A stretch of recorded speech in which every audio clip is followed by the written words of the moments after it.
한 2년 전인가요? 뉴스 보도에 앞으로 우리 식탁에 복제된 소나 돼지고기나 우유가 올라오게 될 것이라는 그런 보도를 하였습니다. 제가 이 보도를 들으면서 만약에 그렇다면 그런 것들을 우리가 먹어도 될까 하는 그 뼈름직한 마음이 들었습니다. 그리고 복제되지 아니하는 것을 어떻게 구별해서 먹을 수 있을까 이런 생각도 해보았습니다. 지금은 동물들만 이제 복제할 뿐만 아니라 이제 사람도 복제할 수 있다는 그런 얘기들까지 지금 나오고 있는 시대에 우리가 살아가고 있습니다. 우리 시대는 모조품들이 너무나도 이 진품하고 구별할 수 없을 정도로 아주 흡사한 그런 세상 속에서 우리가 살고 있지요. 얼마나 이 짝퉁이죠. 이 모조품들이 얼마나 대단하냐 하면 전문가들조차도 구별하기가 어려울 정도로 그런 모조품들이 우리 주위에 즐비합니다.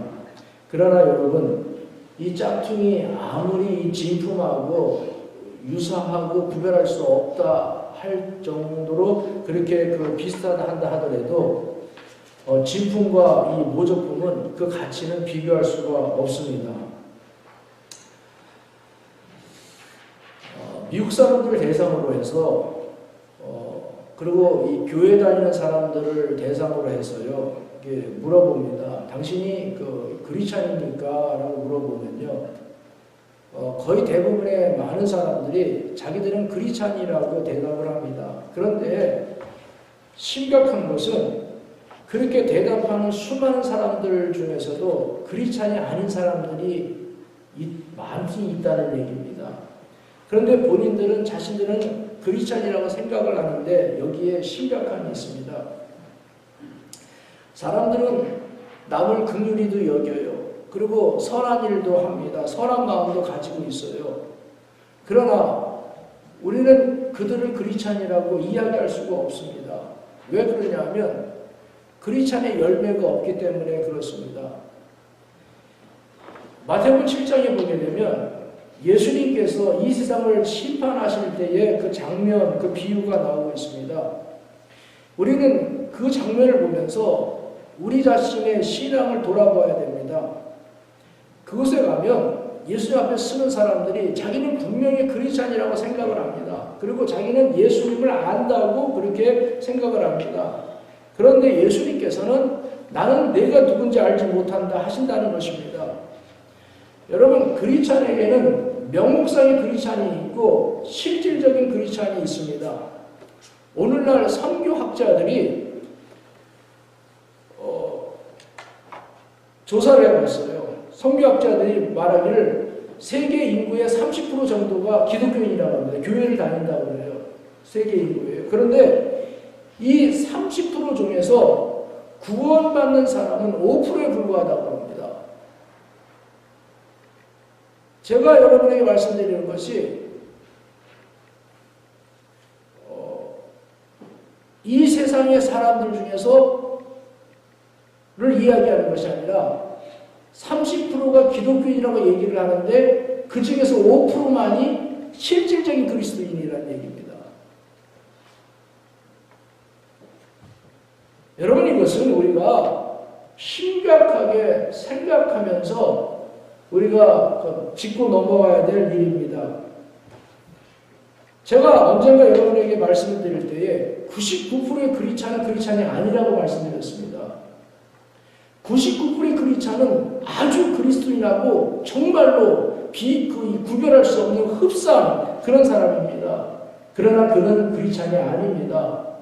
99%의 모조품은 그것은 진품이 아닙니다. 진품은 100%여야지 진품인 것입니다.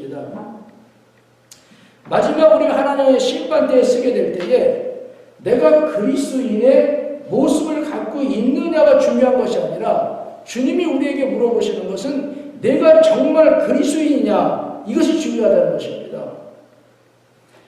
그리스찬의 모양은 그리고 그리스도에 대한 기독교에 대한 지식을 갖고 있는 것을 말하는 것이 아닙니다.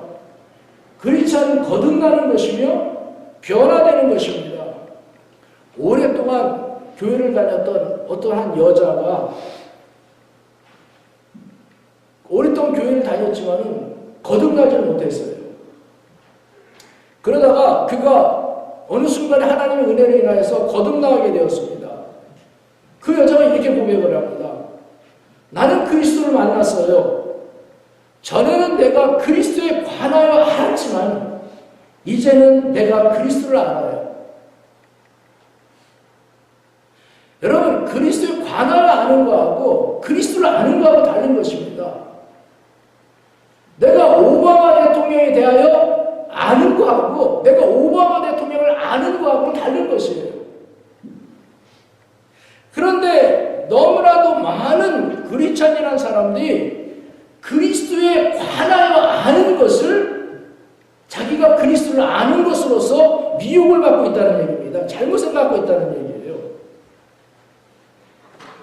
여러분, 그리스도는 누구입니까? 실질적인 그리스도인은 누구를 이야기합니까? 오늘 바울은 본문에서 그렇게 이야기합니다. 갈라디아 2장 20절에 내가 그리스도와 함께 십자가에 못 박혔나니 그런즉 이제는 내가 산 것이 아니요 오직 내 안에 그리스도께서 사신 것이라. 이제 내가 육체 가운데 사는 것은 나를 사랑하사 나를 위하여 자기 몸을 버리신 하나님의 아들을 믿는 믿음으로 사는 것이라. 이것이 여러분 그리스찬이에요.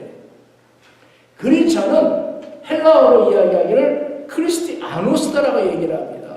이것은 바로 무슨 말이냐면 그리스도의 것이다, 그리스도의 소유다라는 뜻이에요. 그리스도인은 그리스도의 소유입니다. 그리고 그리스도인은 내가 죽고 내 안에 그리스도가 살아있는 사람이 그리스도인입니다. 그러면 그리스도인이 내 안에 들어오셔갖고 내 안에서 어떤 일을 하십니까? 제가 오늘 여러분들에게 그것을 말씀을 드리겠습니다.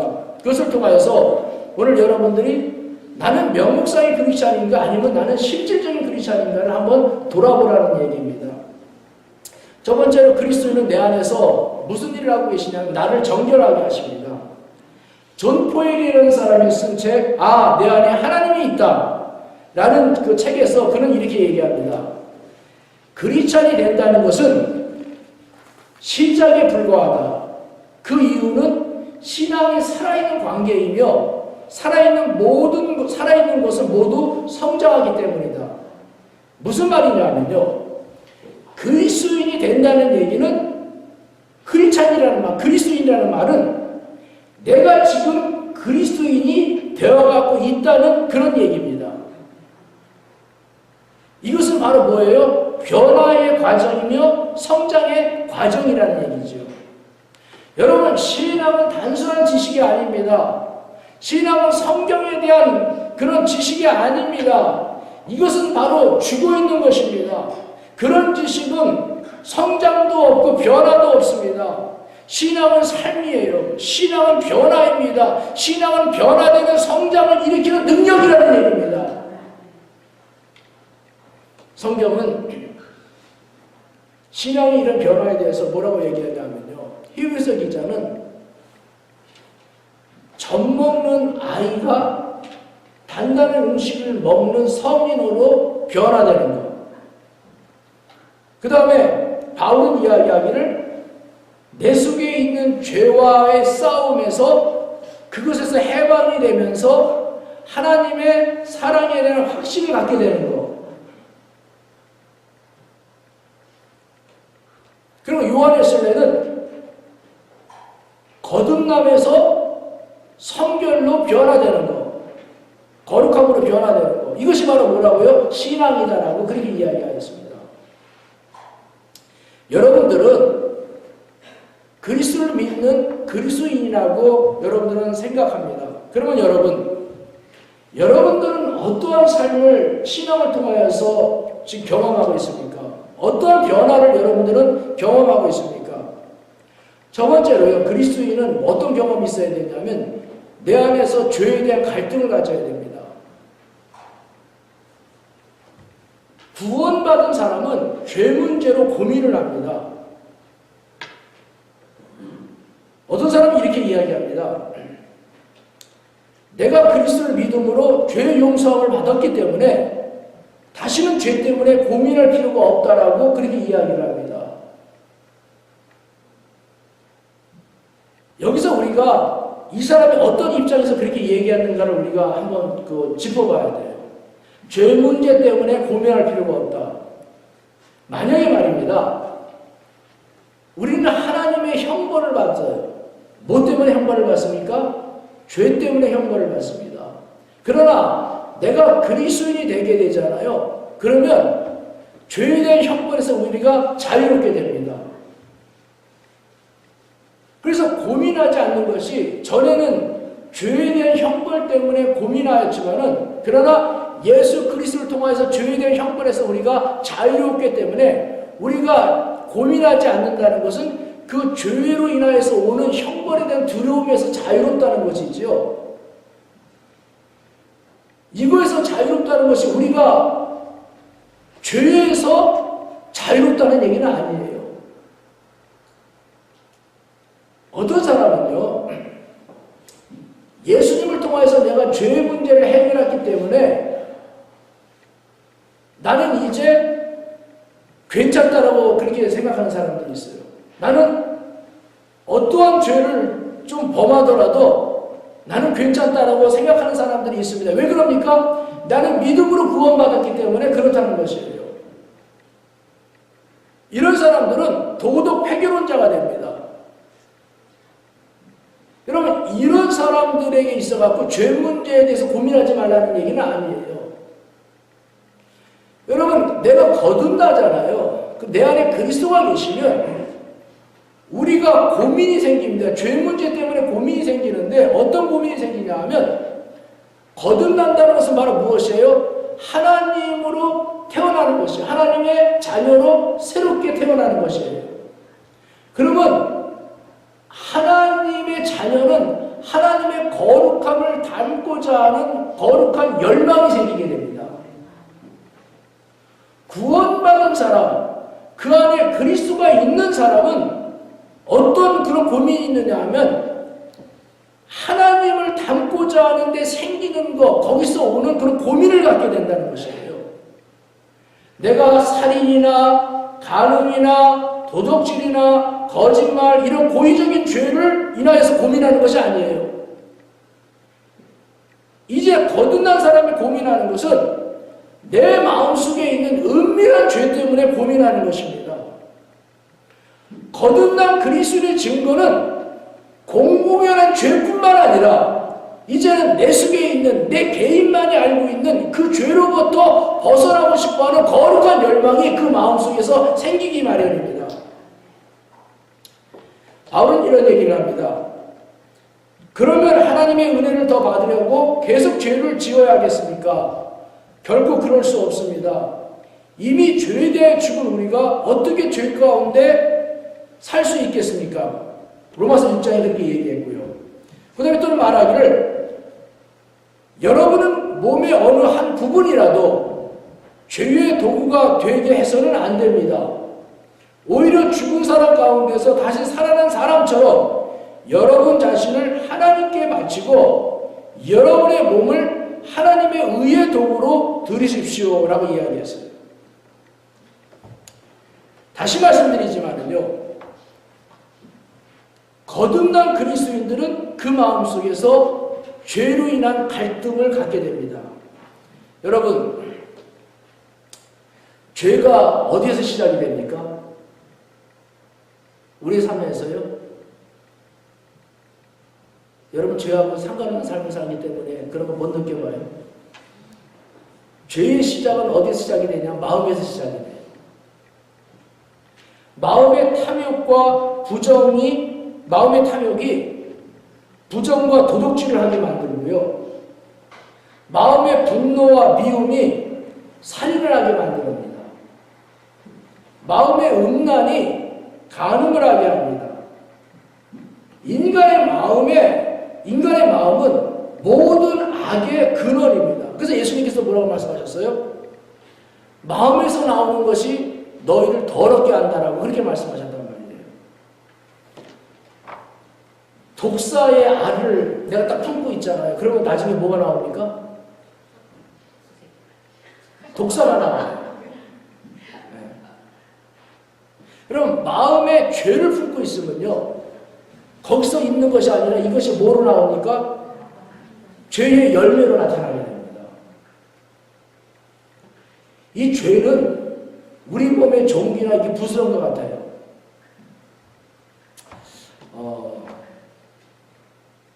제가 이야기를 하면 우리 이전도사가 좋아하는지 모르겠지만 아마도 싫어할 거예요. 우리 이전도사가 아주 어렸을 때에 초등학교 저학년이었을 때에 자꾸 이 엉덩이 쪽에서 엉덩이 쪽이 따갑다 그러는 거예요. 쓰라렸다는 거예요. 그래서 한번 이렇게 봤더니 피부가 약간 이렇게 거무스하게 이렇게 돼 있어요. 그것만 있지 아무것도 없어요. 그래서 아무것도 아니니까 그냥 괜찮다고 이렇게 놔뒀어요. 그러고 나서 얼마 지났어요. 그랬더니 자꾸 팬티가 젖는다는 거예요. 그래서 설사를 하나 해서 열심히 설사약을 먹였어요. 그런데도 계속해서 이 팬티가 젖는다는 거예요. 그래서 엉덩이를 한번 이렇게 봤어요. 그랬더니 엉덩이 한쪽이 골마서 고름이 나고 있는 것이에요. 그러니까 이 피부에 조그만 상처가 있었던 것 같아요. 근데 피부가 이렇게 이 선이 이렇게 맞춰 있으면서 그것이 이제 거무스름하게 되고 거기에 이제 상처가 생기고 그 상처에 균이 들어가고 그러면서 곪는 거예요. 그래서 어떻게 병원에 데리고 와갖고 째고 수술을 했어요. 처음에 제대로 관심을 가졌다면요, 그것은 큰 문제가 아니었을 거예요.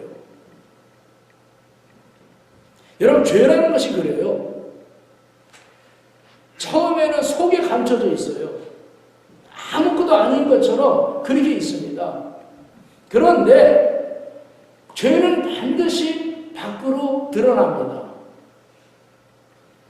그래서 성경은 말하고 있기를 죄는 어떤 모양이라도 버려야 된다라고 말하고 있습니다. 여러분, 은밀한 죄라는 것이 바로 그렇습니다. 다른 사람들은 알지 못해요. 나만 알고 있어요. 내 안에 있는 것입니다. 그리고 어떤 사람들은 그 죄가 내 안에만 있기 때문에 그냥 죄가 아니라고 생각하기도 합니다. 그러나 마음을 감찰하신 하나님께서는 우리의 은밀한 부분을 주목하고 계십니다. 하나님의 성품과 반대되기 때문에 그러는 것이에요. 사람들은 그래요. 그럼 내 마음에 있었댔어. 내 생각에 있는 것이야. 그런데 내 미워하는 거? 그냥 내 마음에만 있어. 그러나 실질적으로 죄를 범하지는 않은 거 아니냐. 내 마음에만 있는 거기 때문에 얼마든지 가능하지 않느냐. 그렇게 생각하는 사람들이 있어요. 다른 사람은 알지 못해요. 그러나 여러분, 하나님은 아시고 내 양심은 아릅니다. 이런 죄는 우리는 뭐라고 얘기합니까? 은밀한 죄다라고 얘기해요. 하나님께서 예레미야 선지자를 통해서 이렇게 말합니다. 그 무엇보다도 거짓되고 부패한 것은 사람의 마음이다. 누가 그런 마음을 알 수 있겠는가? 그러나 나 여호와는 마음을 살피고 그 깊은 동기를 조사해서 각 사람이 행한 대로 갚아주겠다 라고 말씀하세요. 우리의 심령이라는 것은 이렇게 무감각해지는 이런 경향이 있습니다. 처음에 어떤 실수를 하게 되고 처음에 어떤 잘못을 하게 돼요. 작은 잘못을요. 처음에는 양심의 가책이 생기고 좀 마음에 끄름직합니다.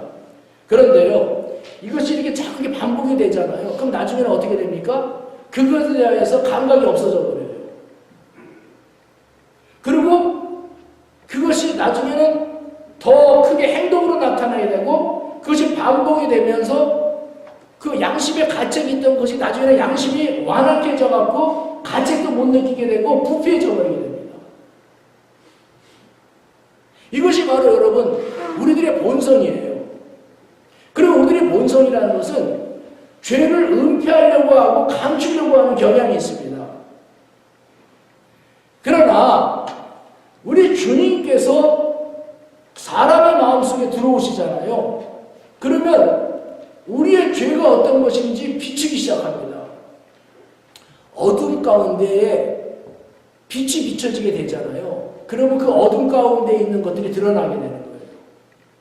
주님은 빛이십니다.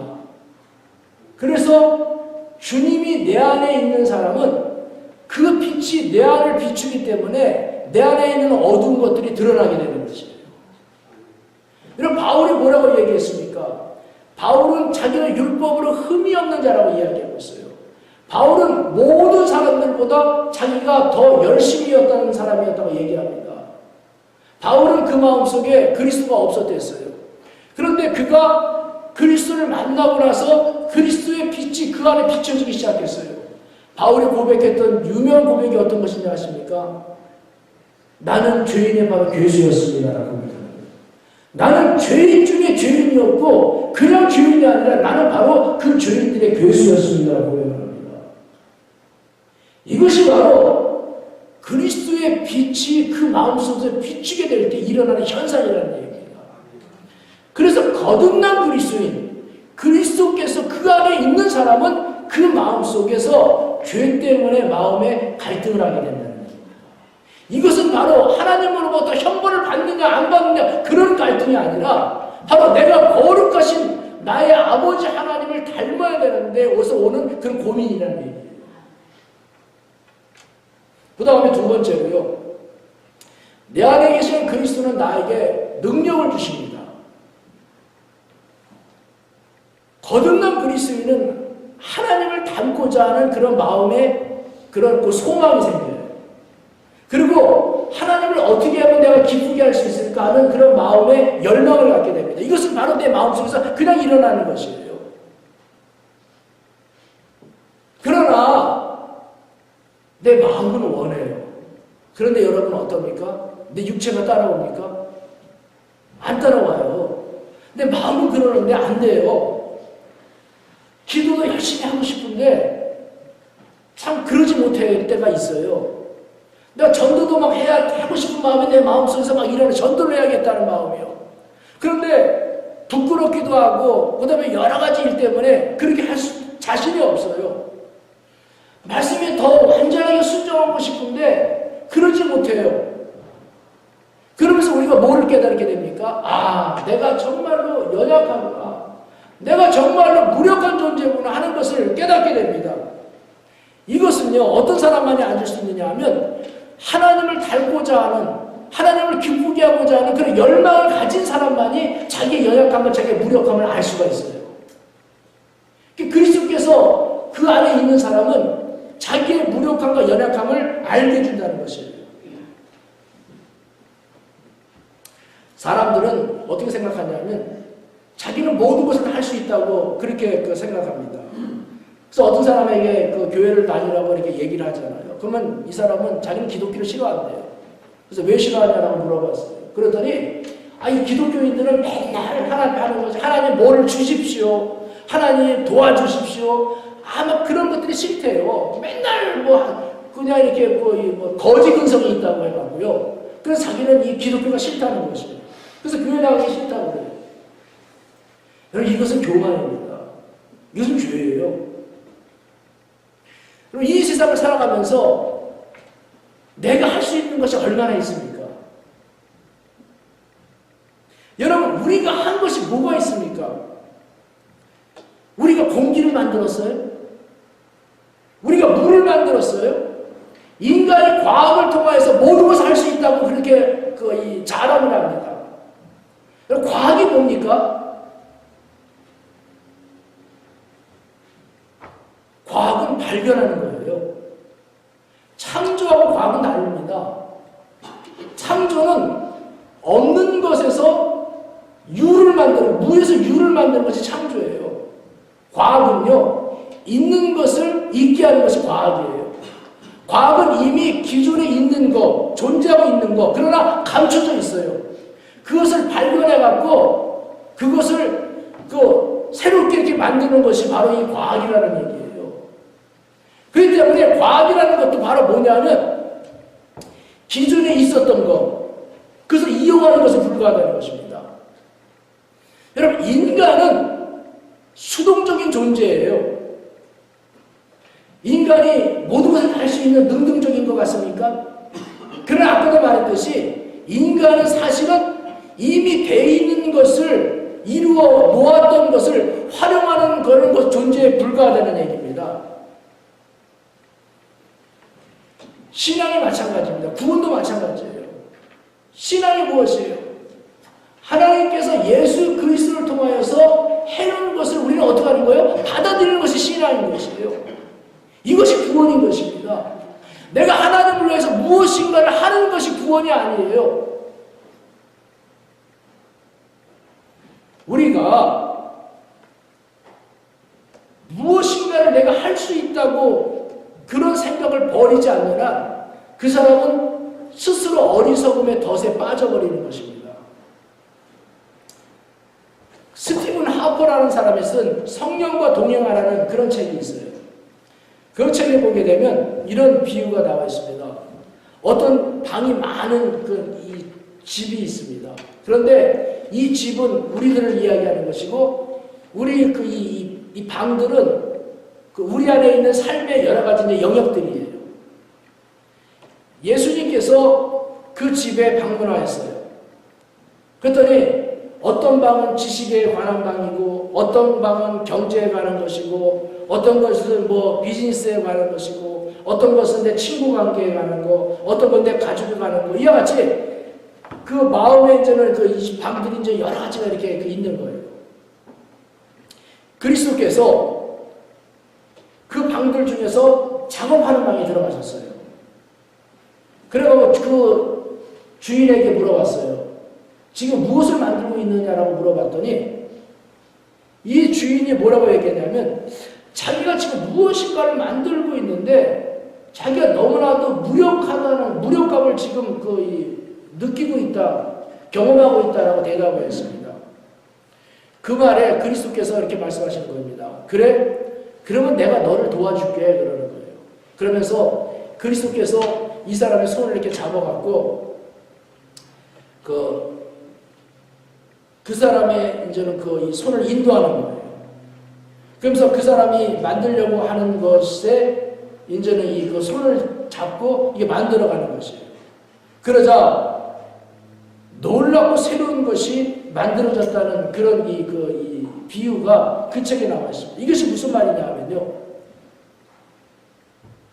우리가 그리스도를 떠나서는 할 수 있는 것이 없다는 얘기예요. 우리가 그리스도를 의지해야지 이룰 수 있다는 얘기입니다. 여러분, 예수님께서 뭐라고 말씀하셨어요? 나는 포도나무요, 너희는 가지다라고 말씀하셨어요. 그렇기 때문에 너희가 나를 떠나서는 아무것도 할 수 없다라고 말씀하셨어요. 그럼 가지가 열매를 맺을 수 있습니까? 결코 아니죠. 가지는 나무에 붙어 있어야지 열매를 맺게 되는 것이고요. 얼마나 가지가 나무에 충실하게 붙어 있느냐에 따라서 열매가 풍성하게 맺어지는 것이에요. 여러분의 사업도 마찬가지입니다. 여러분의 삶도 마찬가지예요. 여러분의 신앙생활도 마찬가지예요. 여러분의 자녀일도 마찬가지입니다. 여러분의 미래도 마찬가지인 것이에요. 여러분, 내 뜻대로 자녀가 될 거라고 생각합니까? 내 계획한 대로 자녀가 그렇게 살할 것이라고 생각을 합니까? 오산입니다. 내가 생각하고 내가 마음먹은 대로 내 사업이 될 거라고 생각합니까? 내 인생이 내 것이기 때문에 내가 내 꿈꾸는 대로, 내 계획하는 대로 내 인생이 되어질 거라처럼 그렇게 풀려질 것이라고 생각합니까? 여러분, 오늘 아침에 여러분들이 하루하루를 살아가면서 아침에 뭔가 오늘 내가 이렇게 살아야겠다고 계획할 겁니다. 그러나 여러분의 삶 속에서 여러분의 하루의 삶조차도 여러분이 계획한 대로 그 계획이 얼마나 이루어지고 있습니까?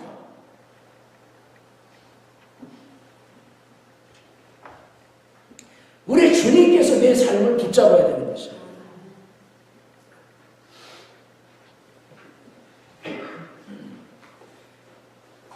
기도하려고 애쓰는 거 감사한 일이에요.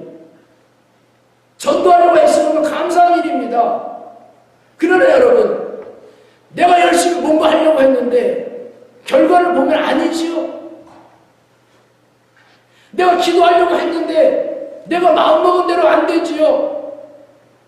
여러분들이 올해 시작을 하면서 하나님과 어떤 약속을 했는지 저는 모르겠어요. 그런데 여러분들이 올해 시작하면 하나님과 했던 약속 중에서 여러분들 지금 얼마나 여러분들이 그것을 하고 있습니까?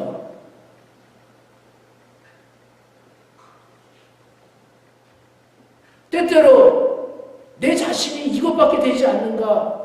그래서 실망한 적은 없습니까? 실망해야 돼요. 좌절해야 됩니다. 내 자신의 무력함을 알아야 돼요. 내 의지대로 기도가 되는 것이 아니구나. 내 의지대로 그렇게 하나님께 순종할 수 있는 것이 아니구나. 내 의지대로 기도하려고 하는 것이 교만인 것이에요. 내 의지대로 전도하려고 하는 것이 교만인 것입니다.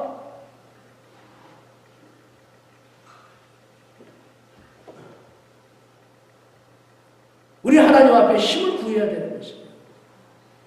하나님 나를 도와주세요.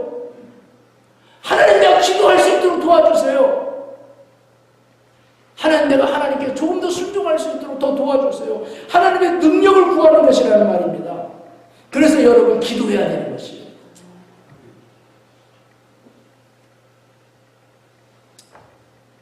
바울은 이렇게 이야기합니다. 내게 능력 주시는 자 안에서 내가 모든 것을 할 수 있느니라. 바울은 그렇게 얘기하는 거예요. 내가 모든 것을 나는 할 수 있다. 그 바울은 얘기해요. 그러나 바울이 뭐라고 얘기합니까? 내게 능력 주시는 자 안에서, 내가 하나님 안에서만이 내가 가능하다라고 얘기하는 것이에요. 죄가 어떤 것인지 아십니까?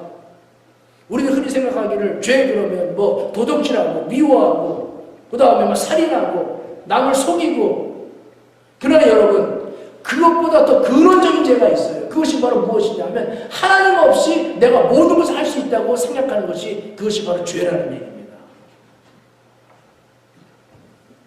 그래서 우리가 하나님 앞에 기도해야 돼요. 하나님, 무엇인가를 하려고 생각했다면요, 내가 하나님 없이 무엇인가를 하려고 여러분들이 계획하는 것이 있다면 하나님 앞에 용서를 구해야 됩니다. 그 하나님께서 나의 삶 가운데 오실 수 있도록, 그리고 내 손을 잡아줄 수 있도록 그렇게 하나님을 초청해야 되는 것입니다. 그 다음에 세 번째로, 그리스도께서 내 안에 계셔서 하시는 일이 뭐냐면 그리스도인의 삶을 살 수 있도록 그렇게 인도하십니다.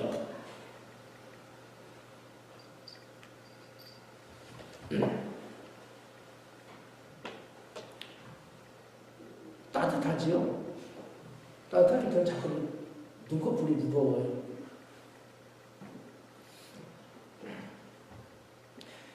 여러분 지금 뭐가 있냐면 그 뉴에이지 운동이 있지요. 그 신세기 운동. 뉴에이지 운동의 그 키포인트가 뭐냐면 너도 하나님처럼 될 수 있다는 것이에요. 그럼 불교의 그 목적이 어디에 있습니까? 너도 뭐가 될 수 있다? 너도 부처가 될 수 있다. 이런 식이죠. 이 사단이 에덴 동산에서 하와를 유혹할 때에 뭐를 얘기했습니까? 너도 뭐처럼 될 수 있다? 하나님처럼 될 수 있다. 무슨 말은 뭐냐면 아까 제가 그랬잖아요. 인간은 하나님을 떠나서는 살아갈 수가 없습니다. 인간은 하나님께 그런 이 수동적 의존적인 존재로서 이렇게 창조되어 있어요. 그런데 자꾸 인간이 하나님에게서 독립돼갖고 살려고 하는 거. 이게 사단이 이 하와에게 그런 것이에요. 인간에게 그런 것이에요. 너가 하나님과 독립돼서 살아갈 수가 있어. 하나님 없이 너가 하나님처럼 될 수가 있어. 하나님 그렇게 살아갈 수가 있어. 그렇게 이제는 그 하와를 유혹을 했어요. 여러분, 우리는 하나님을 닮아가는 것이지 하나님이 되는 것은 아니에요.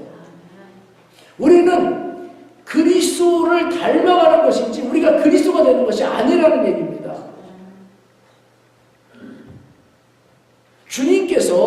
본문에 오늘 그 바울이 그렇게 얘기했잖아요. 내 안에 그리스도가 사시고 내가 죽는 거. 이것이 바로 그리스도인인데, 그러면 나는 죽었어요. 그리고 내 안에 그리스도가 사셨어요. 그러면 여러분, 내 손은 누구의 손이 되는 겁니까? 너무 쉬워서 대답 안 해요? 내 입은 누구의 입이 되는 것이에요? 내 발은 누구의 발이 되는 것이에요? 나는 죽었어요. 내 안에 그리스도가 사셨단 말이에요. 그렇기 때문에 그리스도인은 주님이 원하시는 곳에 내 손이 가 있는 것이에요. 주님이 원하신다고 생각하는 곳에 내 발이 가 있는 것입니다. 주님이 원하시는 것을 보는 것이고, 주님이 원하시는 말을 하는 것이고, 주님이 원하시는 곳에 내 몸이 가 있는 것이에요. 내 생각이 가 있는 것이에요.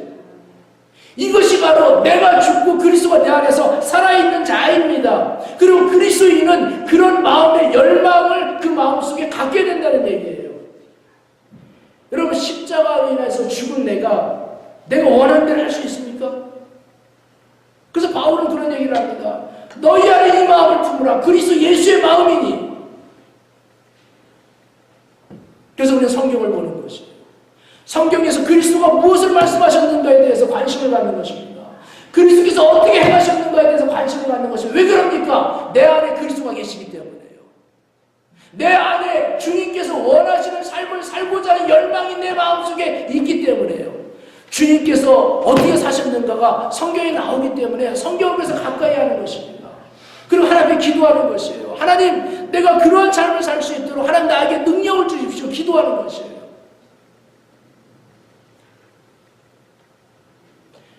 주님께서 잃어버린 영혼들에 대해 관심을 가졌어요. 그러면요, 구원받은 사람은 자연스럽게 잃어버린 영혼에 대해서 관심을 안 가질 수가 없어요. 교회 안 다니는 사람에 대해서 가슴 아파하지 않을 수 없는 것이며, 그들 때문에 고민하지 않을 수 없는 것이며, 여러분, 우리 예수님께서 멸망당할 예루살렘을 보면서 얼마나 우셨습니까? 예루살렘아, 예루살렘아, 암탉이 병아리를 품듯이 내가 너희를 품고자 하는 것이 얼마나 있었는가. 예루살렘이 멸망당한 것을 보면서 우리 주님의 마음 아팠댔어요. 여러분, 우리의 마음속에 그리스도의 마음이 있는 사람이라면, 우리 안에 그리스도가 있는 사람이라면요, 교회 안 다니는 사람, 예수님을 모르는 사람, 구원받지 못한 사람들에 대하여서요, 주님의 마음을 가져야 된다는 것이에요. 그들은 그 사람이고 나만 교회 다니면 된다? 이건 아니에요. 이건 그리스도의 마음이 아니라는 얘기입니다. 왜 그럽니까? 그들이 교회를 안 다니고 구원받지 못하면요, 그들은 영원한 지옥불에 들어가서 고통을 당한단 말이에요.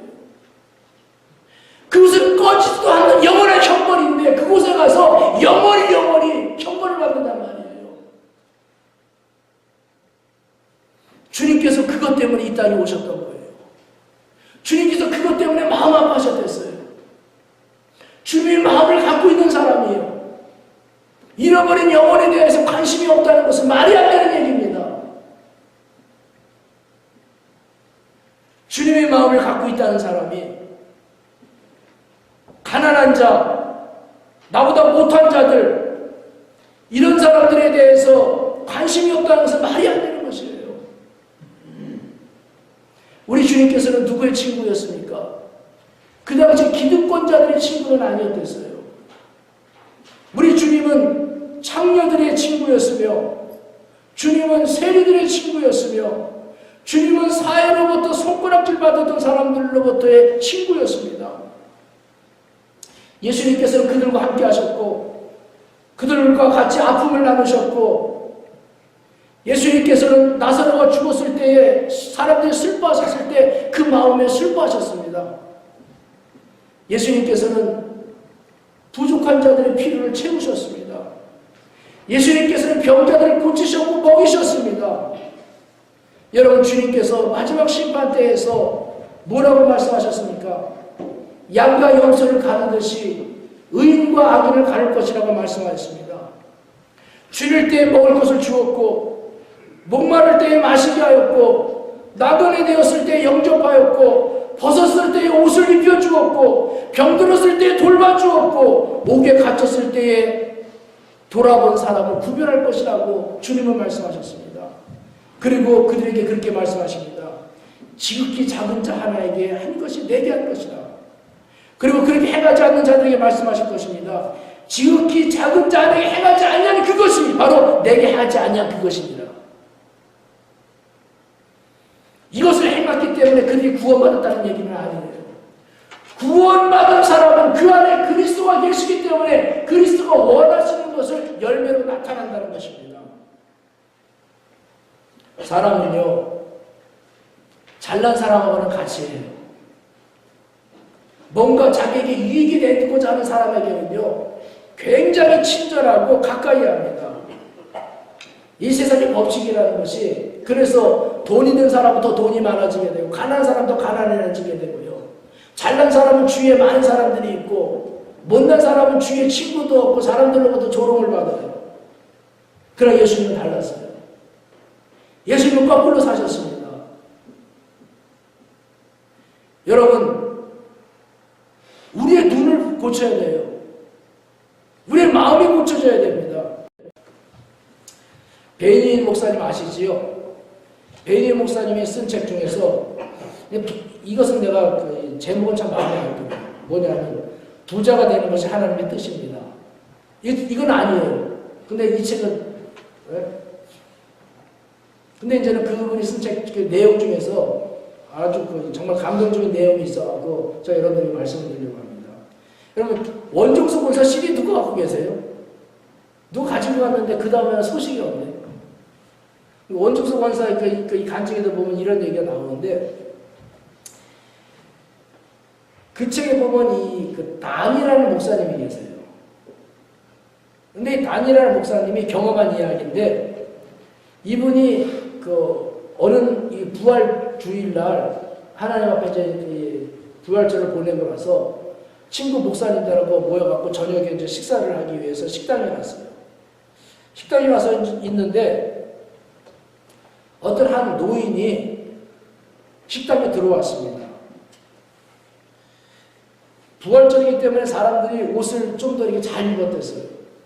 근데 이 노인은 아주 초라한 모습으로 있는 거예요. 이 노인이 그 식당에 들어왔더니 그 웨이트레스가 그 생김새를 보고 거지라고 생각을 했어요. 그러고 나서 그 노인을 식당 밖으로 바로 쫓아내버렸습니다. 근데 이 단이 그 모습을 보았어요. 그래서 이 웨이트레스를 불러갖고 왜 그 노인을 쫓아냈냐고 물어봤어요. 그랬더니 이 웨이트레스가 말하기를 신경 쓰지 마세요. 그는 그냥 불황자예요. 그러는 거예요. 그래서 단이 이 웨이트레스에게 말했습니다. 내가 저 노인을 위해서 식사밥을 내가 지불하겠습니다. 그러면 그 노인이 여기 와서 있어도 됩니까? 그랬어요. 그랬더니 웨이트레스가 뭐 아무렇게나 하세요. 그렇게 얘기를 했어요. 그래서 이 단이 밖으로 나가서 그 노인을 식당 안으로 모시고 들어왔습니다. 그래서 말했어요. 제가 음식값을 지불하겠습니다. 그러니까 여기서 식사를 하세요. 그랬어요. 그랬더니 이 노인이 말하기를 그럴 필요가 없다고 막 그러는 거예요. 이게 단이 말하기를 아닙니다. 저는 그리스도인입니다. 그리고 오늘은 부활절입니다. 그렇기 때문에 제가 어르신에게 식사를 대접하고 싶으니까 꼭 그렇게 하십시오. 그랬어요. 그래서 이제 이 노인이 식당에서 들어와갖고 식탁에 앉은 후에 음식을 주문했습니다. 그리고 나는 자기 자리에 들어와서 친구들과 함께 식사를 했었어요. 그리고 이 웨이트레스가 그 노인에게 음식을 갖다 주는 것을 확인한 후 다시 이제 대화를 했어요.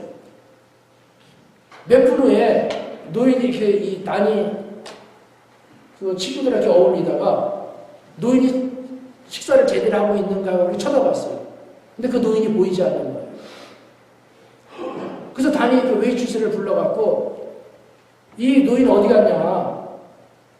내가 음식값을 지불한다고 했는데 다시 쫓아낸 거 아니냐고 그랬어요. 그때 아니라는 것이에요. 자기가 어디 있는지 모른다는 것이에요. 이 단과 그 친구 목사님들이 식당을 다 뒤져봤어요. 주차장에 나가서 한번 찾아봤어요. 근데 없는 거예요. 이 노인은 흔적도 없이 사라졌고 음식에는 손도 대지도 않았고 내 후rim과 물과 식기 그 모든 것이 그대로 있는 것이 웨이트슛이 갖다 주는 그대로예요. 그래서 이제는 이 단이 친구들과 모임이 끝난 후에 각자 다 집으로 돌아갔습니다. 그날 저녁에 단이 하나님 앞에 이제는 기도를 하고 있었어요. 근데 그 방에 누군가가 방에 있다는 그런 느낌을 받았습니다. 단이 기도를 하다가 뒤를 돌아다봤어요. 그랬더니 그날 오후에 식당에서 보았던 그 노인이 있는 것이었어요. 같은 의상, 같은 턱수염, 모든 것이 똑같았어요. 바로 그 노인이었던 것이에요. 그 노인은 단의 눈을 마주보면서 이렇게 얘기했습니다. 내가 배고팠을 때에 너는 나를 먹여주었구나. 그런 말하고 사라졌다고 합니다. 단이 변화되었고요. 하나님께서 그의 식구들을 놀라운 방법으로 역사하기 시작했다는 것입니다. 여러분, 그리스도인이 어떤 것입니까? 그리스도에 관하여 아는 것이 그리스도인이 아닙니다. 그리스도를 아는 것이 그리스도인입니다. 그리스도인은 내가 죽고 내 안에 그리스도가 살아계신 자가 그리스도인입니다. 그리스도인은 죄에 대한 갈등을 갖고 있습니다. 이 갈등은 하나님을 닮고자 하는 열망에서 나오는 갈등인 것입니다.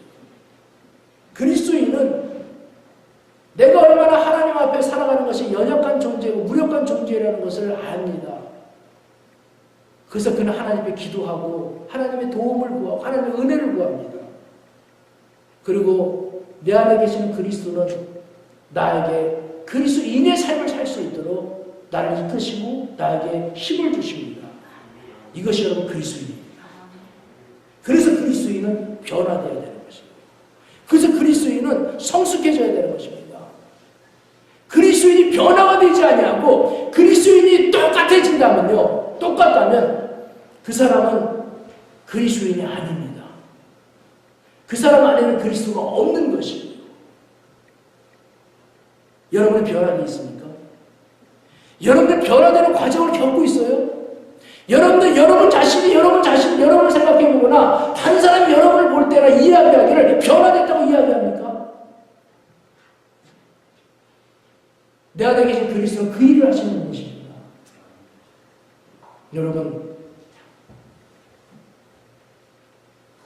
우리가 죽어지고 그리스도가 우리 안에서 살아계시며 그리스도의 능력이 우리 안에서 더 크게 나타나시는 귀한 은혜가 나 여러분들의 있기를 주의 이름으로 축원합니다. 아멘.